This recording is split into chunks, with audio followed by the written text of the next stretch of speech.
Hey guys, today I'll teach you how to connect MySQL using PHP. So to connect MySQL, we need one PHP application. So let's create a PHP application. And here is my project name, PHP tutorial. And it will be here inside htdoc, and we have a project which is PHP tutorial. So to connect MySQL in a PHP, we need one database. So I'm using PHP myadmin localhost and PHP myadmin. So PHP myadmin, this is not a database, right? This is not a MySQL. PHP myadmin is just for user interface. It provides update, delete, create database and something. This is a user interface. Okay, MySQL is another thing. So PHP admin is pretty useful for creating databases and to manage the data of MySQL. So let's create a new database. I'm creating tutorial, and we will connect this to tutorial, right? So we will connect this database to our PHP. So let's create. So now we have a tutorial database, and here we will write a code for connecting a database. So let's remove unnecessary comments, and here we will write a code for connect to MySQL. So let's put it comment connect to DB. And PHP provides a very nice and simple function, which is MySQLi connect, and this will take 6 parameters. First is host name, username, password, database, port name and socket. Okay, and in this tutorial we are not using any port and socket. This is another tutorial I'll make, okay, on a port and socket. So host name, let's put it host name, and this is host. Okay, so let's copy and paste it here like this, copy and paste. So host name is always local host, or if you are using your own VPS and dedicated server, there is a dedicated IP, you can put it here for connecting to database.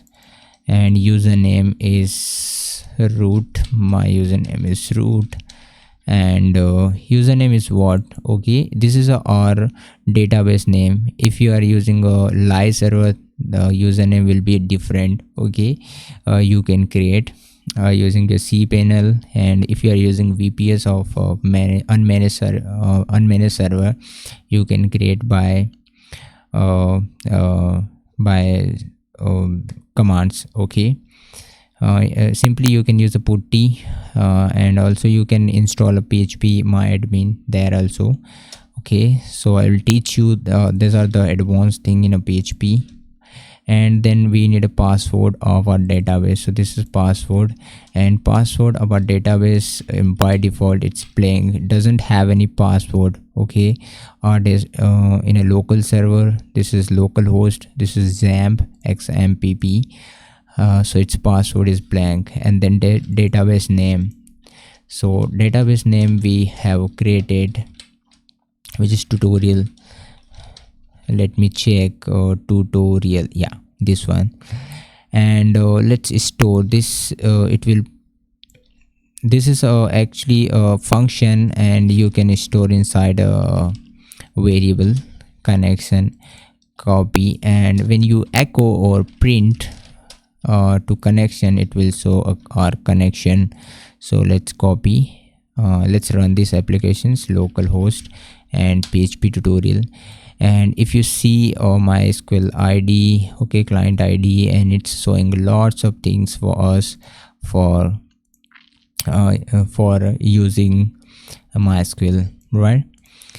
And okay, and next part we will fetch data. We will create a table inside a tutorial and fetch data inside a PHP.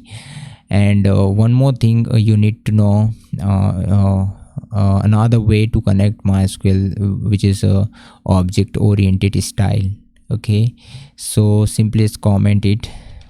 And here is another way to connect MySQL which is object oriented. Okay, object oriented means oops, um, means a class object, and okay, call the object, make the object, create a class, and call the method, and something like that. So I'm creating a object connection and new MySQLi, and it will also take some parameters, and it will take the same parameters like these, copy and paste it here. And when you same variable, and this time this is a object, right? So let's copy and paste it here and print, so it will show a same result. Okay, so it's a pretty useful. You I think you should know both the methods, MySQLi and MySQLi connect. Okay, using both we can connect to our database. So let's create a table here, and next part we will fetch this data of this tutorial tables. So let's create a table which is users. You can create any name, you can give users, I'm giving, and user id, username, password, and created it. So id is just simply auto incremented. So if you don't know what is php myadmin and how we can create a database and how we can manage our database, create tables and something like, you can check out my previous videos of php myadmin and mysql, and it's varchar. It's also varchar, and created it is datetime function, data type, and it's 250 characters password and 130 characters is username, and id is auto incremented, so we didn't need to set a length of id, and save it. Let me insert one record, and username I am putting stint, and password is password, and created date, any date in current date, and go. So now we have a table as well. Username is something like, and this data we will print, we will echo inside our page, inside a php, right? So here we will write in the next tutorial, next video, I'll write a query for creating for fetching, for selecting data from database table. Okay, so if you like this video, please give a thumbs up, and let me know what you think about this. So thanks for watching once again. Bye bye, have a nice day.